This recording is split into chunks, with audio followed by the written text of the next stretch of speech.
रूस Ukraine war के बीच में सैकड़ों राजस्थानी यूक्रेन में फंस गए हैं। अब तक 140 छात्रों को राजस्थान लाया गया। 450 छात्रों की लिस्ट राजस्थान फाउंडेशन ने विदेश मंत्रालय को दी है। कीव, खार्किव और यूक्रेन पर बॉर्डर पर छात्र हैं। 2650 से ज्यादा राजस्थानी छात्र और नागरिक यूक्रेन में इस वक्त फंसे हैं। प्रदेश सरकार और राजस्थान फाउंडेशन कोशिश कर रही है कि इसी बीच विदेश मंत्रालय से अतिरिक्त विमान सेवा संचालित करने की मांग की गई।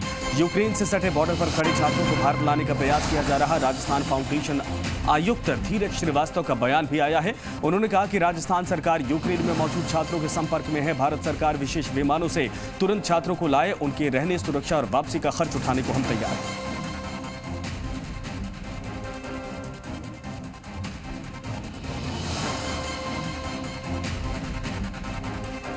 तो दो तस्वीरें आपको दिखा रहे हैं। एक तरफ जो बॉर्डर पे छात्र फंसे हैं,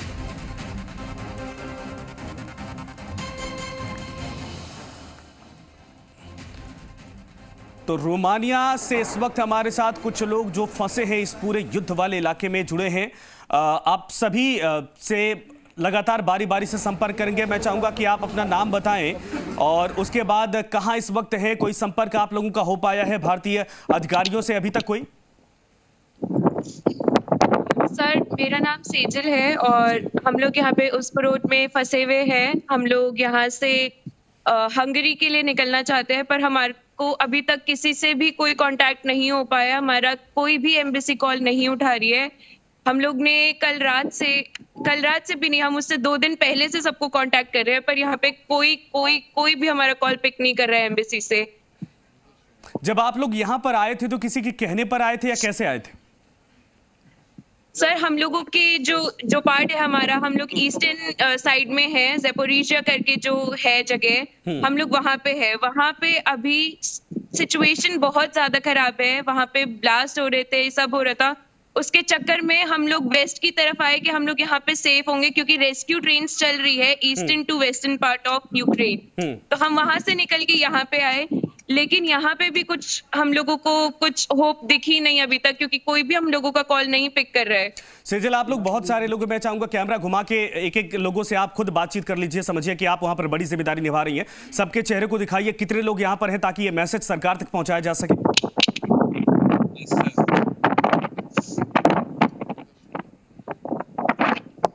ये हम लोग है सर, सब लोग 10 स्टूडेंट है सर। हम लोग जी सर, हम लोग सिर्फ 10 स्टूडेंट्स हैं यहाँ पे। मेरा नाम आशुष सिंह है, मैं बिहार से हूँ।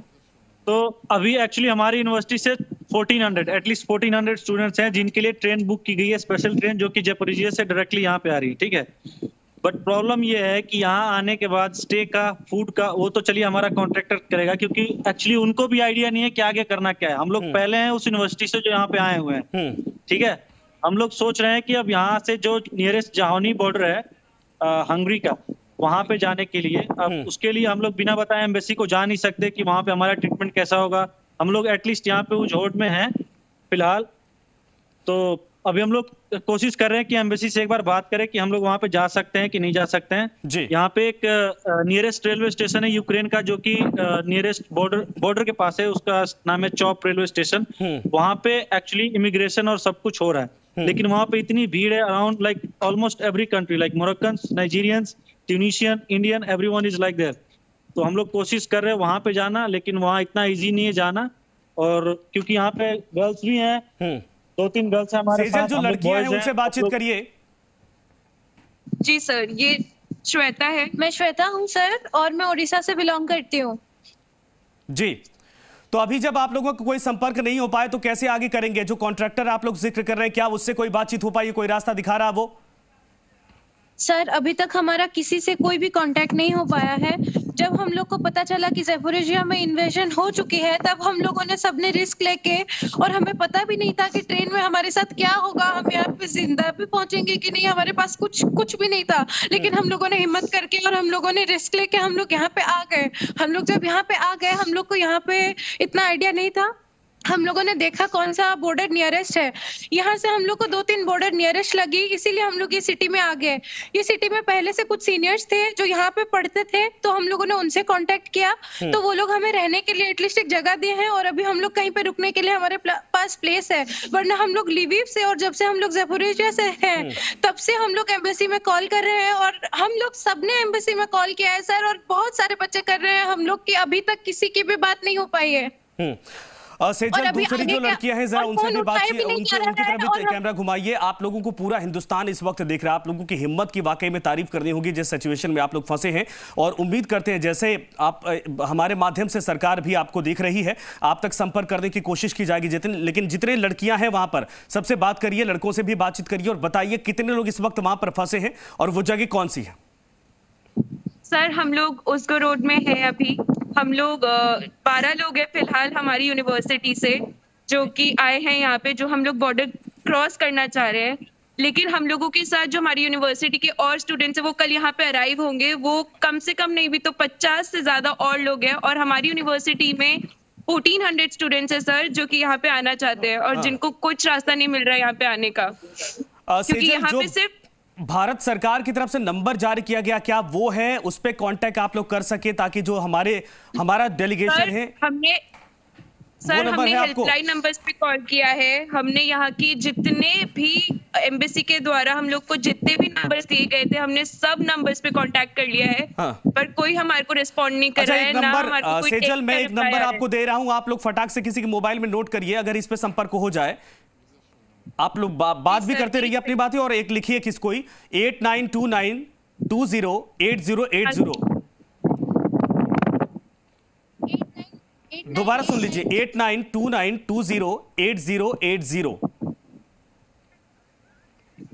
जी sir.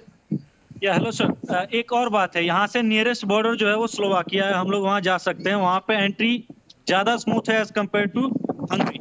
But the thing is that we don't know about Indian embassy there in Slovakia. If someone can help us, we can go there through that border, और वहाँ से हम लोग जा सकते हैं जी। वहाँ बहुत इजी, वहाँ की जो गवर्नमेंट है वो फ्री फूड, वो फ्री शेल्टर प्रोवाइड कर रही है। बट वहाँ पे कुछ लड़के, उनसे मैंने बात किया, वो बोल रहे हैं कि इंडियन एम्बेसी के यहाँ पे कोई ज्यादा रोल नहीं है स्लोवाकिया में as such, as compare to other borders. वहाँ इजी है जाना, एंटर करना, बट वहाँ से इंडियन एम्बेसी का कोऑर्डिनेशन उतना अच्छा नहीं है। अगर वहाँ से हमको कोई पिक कर सकता है तो हम एटलीस्ट ये वॉकेबल डिस्टेंस पे, लाइक हम लोग 5 से 10 मिनट लगेगा हमको टैक्सी करके वहां जाने में, वहां से हम लोग बॉर्डर क्रॉस करके जा सकते हैं वहां अदर प्लेस। ओके, और ये बॉर्डर हंगरी वाला ये थोड़ा फार है, हम लोग श्योर नहीं है कि अगर हम लोग बॉर्डर के पास जाएंगे तो वहां पे हमारे साथ कैसा ट्रीटमेंट होगा। एटलीस्ट हम लोग यहाँ पे आ सकते हैं, थोड़ी देर स्टे कर सकते हैं, ज्यादा दिन रुक नहीं सकते, कुछ कह नहीं सकते यहाँ का सिचुएशन कब खराब होगा।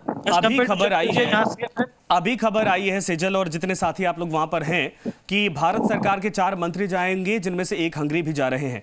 तो फिलहाल उम्मीद करते हैं कि जैसे वो पहुंचेंगे उसके बाद आप लोगों के लिए रास्ता बिल्कुल थोड़ा आसान हो जाएगा, लेकिन जिन कठिन परिस्थितियों में आप लोग हैं हम समझ सकते हैं। आप लोग सरकार से क्या कहना चाहेंगे? जो अभी नंबर हमने आपको दिया है राजस्थान बीजेपी की तरफ से जारी किया गया, इस पर कॉन्टैक्ट करिए ताकि आपकी बात को सरकार तक पहुंचाया जाए। लेकिन सरकार से, भारत सरकार से आप क्या कहना चाहेंगे? आप सभी अपील करिए। सर सिर्फ जो एक चीज हम कहना चाहेंगे वो ये है कि आप जो वेस्टर्न साइड ऑफ यूक्रेन से आप बच्चों को इवैक्यूएट कर रहे हैं, मैं ये कहना चाहूंगी वेस्टर्न साइड ऑफ यूक्रेन बहुत सेफ है सर। जो कि ईस्टर्न साइड ऑफ यूक्रेन है वहां पे बहुत कुछ हो रहा है, खार्किव, कीव, डेनेप्रो, मिकोलाइव, मारियोपोल, ये सब जो जगह है सर, यहाँ पे कॉन्टिन्यू बॉम्बार्डमेंट्स हो रहे हैं, यहाँ पे कॉन्टिन्यू ब्लास्ट हो रहे हैं। वहां से किसी के लिए कोई अरेंजमेंट नहीं किया गया है जो कि वेस्टर्न साइड आ सके। ये जो रेस्क्यू ट्रेन्स जो चल रही है वो यहाँ की यूक्रेन की गवर्नमेंट की तरफ से चल रही है, लेकिन उसके बारे में हर किसी को नहीं पता है। तो मैं चाहूंगी कि अगर गवर्नमेंट ये कर सके कि ईस्ट वाले के बच्चों को यहाँ ला सके और वो बॉर्डर पे कुछ हेल्प कर सके हमारी, तो बहुत अच्छा होगा, क्योंकि यहाँ पे इंडियन स्टूडेंट्स के साथ बहुत ज्यादा अच्छा बिहेव नहीं किया जा रहा है। ये भी एक प्रॉब्लम हम लोग को फेस करनी पड़ रही है, पोलैंड बॉर्डर्स पे बहुत लोगों ने फेस की है। अगर आप बस ये कह सकते हैं कि ईस्ट साइड ऑफ यूक्रेन से अगर आप बच्चों को वेस्ट में ले आए या एक सेफर साइड पे बॉर्डर के बहुत करीब हो तो वो बहुत ज्यादा हेल्पफुल होगा सर। यहाँ पे बहुत ज्यादा प्रॉब्लम होगी आप लोग जहाँ पे है, जो अभी साथ में है, ये कितने लोग हैं और आपके संपर्क में जो लोग हैं ईस्टर्न यूक्रेन में अभी कितने लोग फंसे हैं जिनको आप लोग जानते हैं? लगभग कितनी संख्या होगी? ओके सर, तो कल एटलीस्ट 12 o'clock के आसपास ट्रेन जो आ रही है जपोरिजिया से यहाँ के लिए, उसमें 1400 स्टूडेंट्स हैं, सारे इंडियन है, वो जपोरिजिया स्टेट मेडिकल यूनिवर्सिटी में है जी। वो आई थिंक जो हमारी यूनिवर्सिटी के मेंबर्स हैं और जो वहाँ के कॉन्ट्रैक्टर है, उन लोगों ने शायद अरेंज किया है, उसका सोर्स मुझे एग्जैक्टली नहीं पता क्या है, बट वो यहाँ पे ला रहे हैं। यहाँ पे फिर आने के बाद एटलीस्ट 1400 स्टूडेंट होंगे, फिर बहुत रश होगा, ठीक है। तो आप अगर एम्बेसी से कांटेक्ट कर सकते हैं वहाँ, इंडियन एम्बेसी इन हंगरी, कि अगर वो जितना जल्दी हमको यहाँ से इवैक्यूएट कर ले, at least like of course there are बिल्कुल 1400 उम्मीद करते स्टूडेंट्स। हैं, और आपको जो हमने नंबर दिया आप उस पर भी संपर्क करिए, और उम्मीद करते हैं कि आप लोगों की बात को सरकार सुनी होगी, आपसे कांटेक्ट किया जाएगा। और अपना ख्याल रखिए, आप लोगों की हिम्मत को वाकई में दाद, जहां पर बम गिर रहे हैं वहां पर आप लोग कम से कम एकता बनाकर रखिए, ताकि जैसे मौका मिले निकलने के लिए रास्ता आप लोग तुरंत उसको जो है कि मौके के तौर पर देखिए हिंदुस्तान पहुंचने के लिए।